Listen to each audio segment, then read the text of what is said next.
नमस्कार दोस्तों, आज हम बनाएंगे साबूदाने के पूरी और पराठे, साथ में हरे धनिया की चटनी। साबूदाने को भिगोने की भी ज़रूरत नहीं है। साबूदाने को हम डायरेक्ट बनाएंगे, ये जल्दी से बनते तो हैं ही। तो आइए आज हम बहुत ही आसान तरीके से साबूदाने के पराठे बनाते हैं। इसे आप व्रत में हो या ना हो तब भी आप बना करके खा सकते हैं। तो आइए हम इसे कैसे बनाते हैं देखते हैं। तो इसके लिए आप 1 कप साबूदाना लीजिए। ये नॉर्मल साबूदाना जिससे हम खीर और खिचड़ी बनाते हैं। तो आप गैस पे रखिए एक पैन और इनको आप ड्राई रोस्ट कर लीजिए। और दोस्तों, ड्राई रोस्ट करने के बाद इन्हें आप थोड़ी देर के लिए ठंडा होने के लिए छोड़ दीजिए। जब ये ठंडे हो जाएंगे तब आप इनको ग्राइंडर मिक्सर जार में डाल करके इनका एकदम बारीक पाउडर बना लीजिएगा। तो ये देखिए, ये ठंडे हो चुके हैं। हमने इन्हें ग्राइंडर मिक्सर जार में डाल दिया है और इनको अब हम इनका बारीक पाउडर बना करके तैयार कर लेंगे। तो आप देख सकते हैं हमने इनका बारीक पाउडर बना करके तैयार कर लिया है। ये एकदम बारीक पीस गए हैं, लेकिन फिर भी हम इनको एक बार छन्नी से छान लेंगे ताकि जिनमें मोटे कण होंगे वो निकल जाएंगे। तो चलिए हम लेते हैं एक बर्तन और इस बर्तन में लगाते हैं हम एक छन्नी और छन्नी से हम सारा जो भी पाउडर बना करके तैयार किया साबूदाना का डाल देते हैं और डाल करके इनको हम छान लेते हैं। तो इस तरीके से आप इनको छान लीजिए और जो मोटे वाले कण होंगे वो ऊपर रह जाएंगे और पतले वाले सब नीचे आ जाएंगे। तो ये देखिए, पाउडर हमने अच्छे से छान लिया है, पाउडर पूरे छन चुके हैं। तो अब हम इनको करते हैं साइड में। ये हमने 4 आलू लिए हैं। आलूओं को हमने पहले उबाल लिया था और फिर इन्हें ठंडा होने के लिए थोड़ी देर के लिए हमने फ्रिज में रख दिया था। तो अब इस तरीके से आप पतला वाला ग्रेटर लीजिए और आलूओं को आप इससे ग्रेट कर लेंगे। तो हमने पतले वाले ग्रेटर से आलूओं को इस तरीके से ग्रेट कर लीजिए। इससे क्या होता है कि इसमें जो लम्स रहते हैं, गुठली रहती हैं, वो नहीं बनती हैं और पराठे में आराम से ये बन भी जाते हैं। तो इसी तरीके से हम सारे आलूओं को देखिए ग्रेट कर लिए हैं। ये एकदम ग्रेट हो चुके हैं। तो अब हम क्या करेंगे, हम 1 कप लेंगे, क्योंकि हमने 1 कप साबूदाना लिया है तो 1 कप हम आलू भी लेंगे। अगर आप 2 कप साबूदाना लेते हैं तो आप 2 कप आलू ले लीजिए। तो हमने ये देखिए 1 कप साबूदाने के लिए 1 कप आलू लिया है। अब हम इस आलू को साबूदाने के मिक्सचर में यानी पाउडर में डाल देंगे और इसमें कुछ मसाले डालेंगे। जैसे हमने अदरक और मिर्ची को कूट करके लिया है। आप चाहे तो इन्हें ग्राइंडर मिक्सर जार में भी दरदरा सा पीस सकते हैं, इससे टेस्ट अच्छा आएगा। और साथ में डालेंगे स्वाद अनुसार नमक और इसमें डालेंगे थोड़ा सा जीरा, यानी 1/4 चम्मच जीरा डाल देते हैं और 1/4 चम्मच हम इसमें काली मिर्च का पाउडर डाल देंगे। और फिर इसमें डालेंगे थोड़ा सा हरा धनिया, इससे अच्छा लुक आएगा। और अब हम इन सबको मिला लेते हैं। तो इस तरीके से आप इन्हें मिला लीजिए ताकि यह एकदम आटे के शेप में आ जाए, इनका डो अच्छे से बन जाए। यदि आपको, क्योंकि आलू में मॉइस्चर होता है और इनका डो आराम से बन जाता है, अगर ज़रूरत समझ में आएगी तो हम इसमें थोड़ा सा पानी भी डालेंगे। पानी से जैसे हम आटे का रोटी बनाते हैं उसी तरीके से आप इनका डो बना करके तैयार कीजिएगा। तो इससे हम मसलते हुए अच्छी तरीके से आप इनका डो बना लीजिए। कोई टाइम लगेगा क्योंकि साबूदाना है तो फूलने में टाइम तो लगता ही है। थोड़ा सा पानी हम और डालेंगे इसमें, क्योंकि अभी एकदम कड़क है। तो पानी डाल के हम इनका एकदम सॉफ्ट डो बना करके तैयार करेंगे।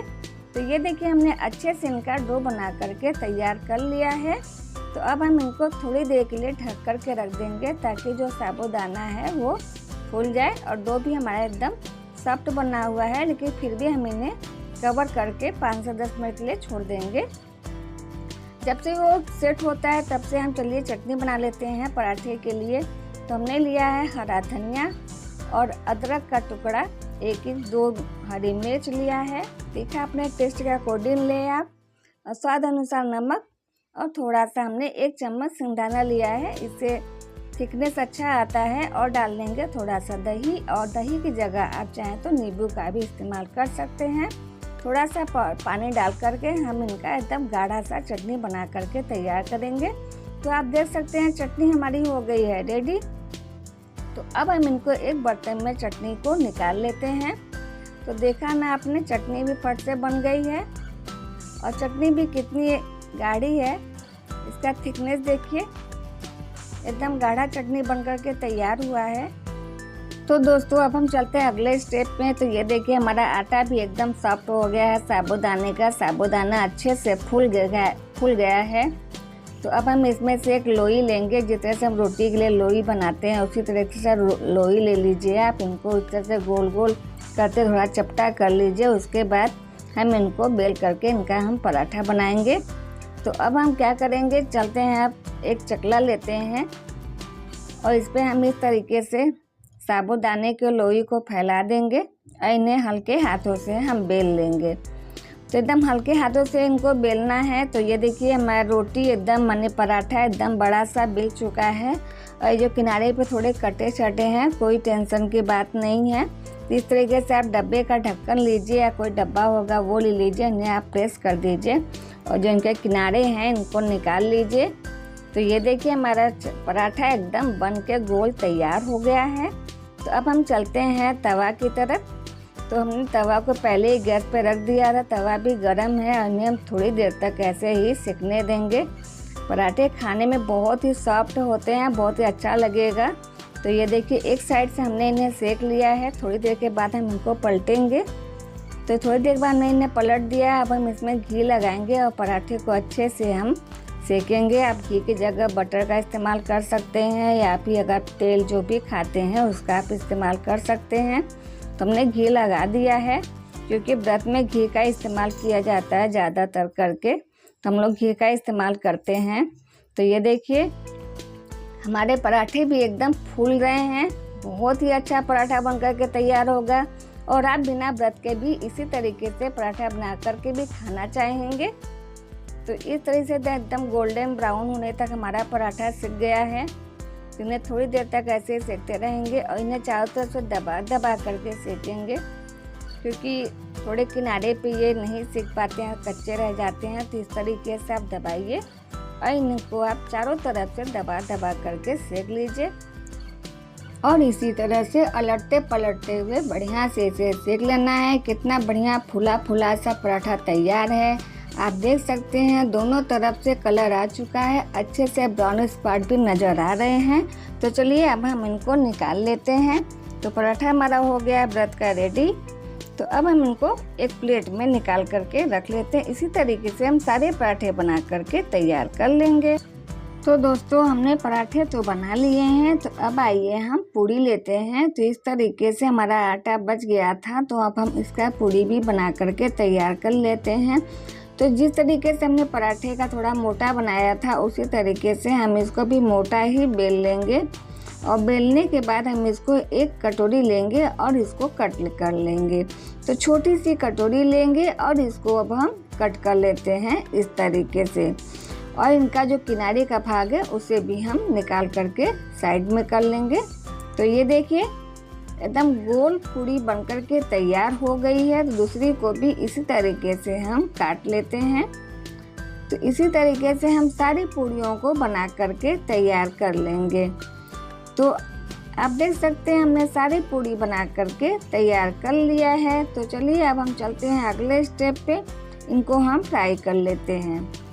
तो हमारा तेल पहले से गर्म होने के लिए हमने रख दिया था और एक एक करके हम सारी पूड़ी को इसमें डाल देंगे। जितना आता है उतना आप डाल दीजिए और इन्हें थोड़ी देर तक सीखने के लिए छोड़ दीजिए क्योंकि साबूदाना है, आलू है, तो इसको थोड़ा सीखने में टाइम लगता है। जल्दबाजी मत कीजिएगा। इस तरह से गोल्डन फ्राई होने तक हम इनको सेकेंगे।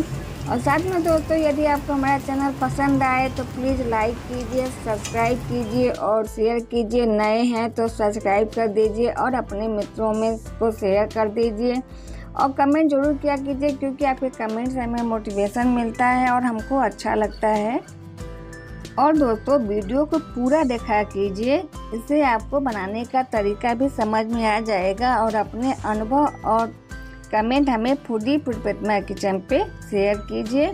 तो ये लीजिए दोस्तों, साबूदाने की पूड़ियाँ और पराठे दोनों ही बन गए हैं, एकदम नरम नरम। आप इसे व्रत वाली चटनी के साथ खाइए, इसका स्वाद आपको बहुत ही पसंद आएगा, यकीन मानिए। आप एक बार ज़रूर ट्राई कीजिए। तो ये लीजिए हमारे पूड़ी और पराठे दोनों हैं तैयार, साथ में हरी चटनी। तो हमारा वीडियो देखने के लिए आप सभी का थैंक यू।